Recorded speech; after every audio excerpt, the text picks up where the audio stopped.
Now before we fast, what's necessary? When we're taking the suhoor, what is necessary? To have the intention to fast. Because remember we learned earlier that you have to have the intention to fast. So for obligatory fasts, a person has to have the intention to fast before Fajr. Before Fajr. So when you're going to sleep at night, you have the intention, tomorrow I'm going to fast. Okay? At suhoor, when you wake up for tahajjud, you have the intention, I'm going to fast. The Prophet ﷺ said, مَنْ لَمْ يَجْمِعِ الصِّيَامَ قَبْلَ الْفَجْرِ فَلَا صِيَامَ لَهُ. The one who does not gather the fast, meaning does not have the intention to fast before Fajr, then there is no fasting for him. But for voluntary fasts, you can make the intention anytime before noon. Now, what are the words of intention, of niyyah? What do you have to say in order to keep your fast? وَبِصَوْمِ غَدٍ نَوَيْتُ. No, this is a bid'ah. This is an innovation. But some people believe that this is an obligation. That you have to say the words, وَبِصَوْمِ غَدٍ نَوَيْتُ, that I intend to keep tomorrow's fast. But there is no basis for this from the Qur'an or from the Sunnah. Because we know that the intention is where? In the heart. Okay, so you don't have to pronounce it. Suhoor, have it as late as possible, until the last moment, basically. Okay? You don't have to wake up an hour before the time ends in order to have your suhoor. No, you should have it until the very last moment. And when it comes to breaking the fast, break it when? As soon as the sun sets. Immediately. The suhoor meal, for a believer there are blessings in suhoor, and it is also a sunnah of the Prophet ﷺ. Some people find it very hard to eat suhoor. Because it's awkward for them to wake up in the middle of the night and eat something. And they don't eat. They don't eat suhoor. But this Ramadan, make sure you eat suhoor. Prophet ﷺ said, تَسَحَّرُوا فَإِنَّ فِي السُّحُورِ بَرَكَةً. Take the suhoor meal, for there is in it much blessing. How is there blessing in it? You have one meal and it's sufficient until the end of the fast. Yes, you do get hungry and thirsty in the middle, but that suhoor does suffice you. You don't die. Right? It is sufficient. So take the suhoor, for there is in it much blessing. So for that barakah, even if you can get a morsel or two in your mouth, please put it in your mouth, just to get that blessing. The Prophet ﷺ called one of the companions, Arbaz bin Sariyah, to join him in eating suhoor with the words, هَلُمَّ إِلَى الْغَدَاءِ الْمُبَارَكِ. He called him, Arbaz, come to the blessed food. Come to the blessed meal. Come have it. So if there's someone who's not getting up for suhoor, tell them, come have the blessed meal. Okay, these are the words that we can also use to encourage people to get up to have their suhoor. And suhoor is a blessing from Allah. Abdullah bin Harith narrated from a person amongst the companions of the Prophet ﷺ that he once went to the Prophet ﷺ while he was eating suhoor.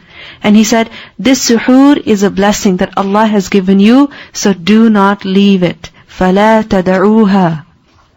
Imagine, the Prophet ﷺ said, do not leave it. So what does it mean? Make sure that you have it. So make sure that you wake up well in advance in order to prepare the meal properly and also to eat it comfortably. Not that you're rushing through your bagel and halfway through the adhan goes off, so then you have to stop after 3 bites. And you're just staring at that bagel, wishing that you could have it. Okay? So, do not leave it. So first of all, wake up in advance so that you can actually have it. Then we also learned Miqdam bin Ma'ad Karb reported that the Prophet ﷺ said, you all should make morning meal compulsory upon yourselves. He said, عَلَيْكُمْ بِغَدَاءِ السُّحُورِ فَإِنَّهُ هُوَ الْغَدَاءِ الْمُبَارَكِ.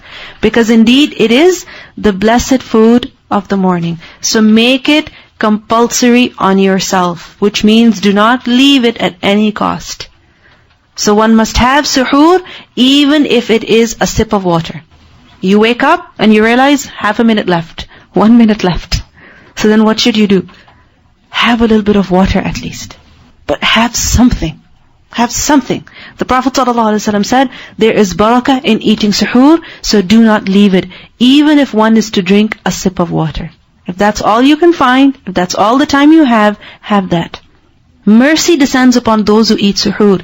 It is related by Ibn Umar that the Prophet ﷺ said, إِنَّ اللَّهَ وَمَلَائِكَتَهُ يُصَلُّونَ عَلَى الْمُتَسَحِّرِينَ. In the Quran, what do we learn? إِنَّ اللَّهَ وَمَلَائِكَتَهُ يُصَلُّونَ عَلَى النَّبِيِّ. Over here, what do we learn in the hadith? That Allah and His angels send blessings on who? On the mutasahhirin, those who eat suhoor. Imagine you're eating and the angels are praying to Allah for mercy for you. And Allah is sending His blessings upon you. Such a blessed time, such an easy thing to do. Right? To earn so many benefits. This means that Allah showers upon them His mercy and blessings while the angels pray for mercy and forgiveness for them. Now, what should you eat for suhoor? Dates are the best suhoor. The Prophet ﷺ said, "Ni'ma suhoorul mu'min tamru." How excellent are dates as a believer's suhoor. So whatever you have for suhoor, make sure that you have dates as well. 1, 2, 3, how many ever. Odd numbers, best. Okay? But make sure you have dates. Why? Why dates? Because they give energy. They're full of protein, iron. Okay? Eat a balanced and healthy meal at suhoor in order to stay active and fresh throughout the day and be able to perform all obligatory rituals and other acts of worship properly. If you don't eat suhoor, how are you going to survive the day? How?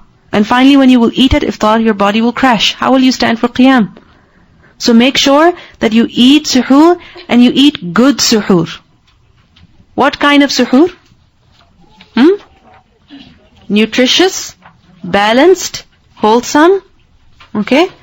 Eat a good blend of protein, carbohydrates, and essential fat. Don't just have a paratha. Okay? Or don't just have a bagel of, white bread. No. Don't just have these things. But have plenty of water. Eat a good blend of protein, carbs, as well as essential fats. Are the things that he suggests? Eggs, chicken breast, oatmeal, cream of wheat, protein shake, cinnamon, bananas, raw dark honey, raisins or dates, fibrous vegetables.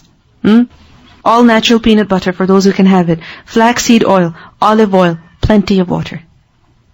So don't just eat what you traditionally eat. Make sure that it actually has some stuff in it to benefit you. Okay? To help you last the day. And he said it is very important to watch your sodium intake at this time. At suhoor, be very careful. Watch your sodium intake at this time, as high sodium can cause greater dehydration, plus increased thirst during the day, which is not good for those people who fast. Avoid high sodium foods like soups, sauces, condiments, gravies, high sodium bread products, and canned meats. So avoid high sodium food. Okay? Rather have, what should you eat? Wholesome things, right? And a good balance. So what you can do is, for example, when you wake up for tahajjud, have, a glass of water, maybe with a few dates. Okay? Maybe one. Then you pray. You go down into the kitchen to prepare your suhoor, and then again have a glass of water, maybe have a banana at that time. Okay? Have some nuts or seeds. Okay? So basically you've kind of snacked before you sit down to eat. Okay? So have it. And then when you sit down to eat, have whatever main food that you're going to have. And make sure that it is wholesome and balanced. And until when should you have your suhoor? The Prophet ﷺ said, إِذَا سَمِعَ أَحَدُكُمُ النِّدَاءَ وَالْإِنَاءُ عَلَى يَدِهِ فَلَا يَضَعْهُ حَتَّى يَقْضِيَ حَاجَتَهُ مِنْهُ.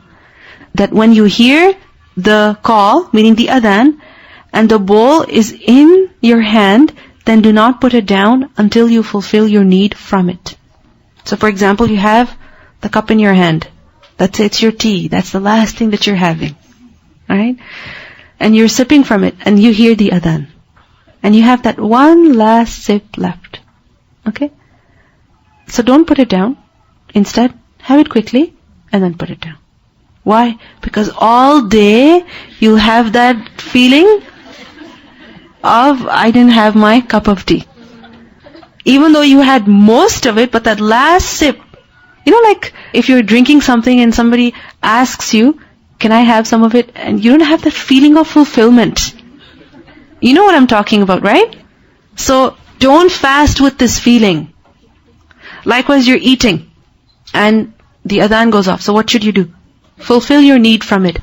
And notice the words, حَتَّى يَقْضِيَ حَاجَتَهُ مِنْهُ. Doesn't mean he has to finish it, but he fulfills his need from it. So a bite or two, a sip or two. Okay? Don't go on sipping on your cup of tea until after the adhans are even finished. Okay.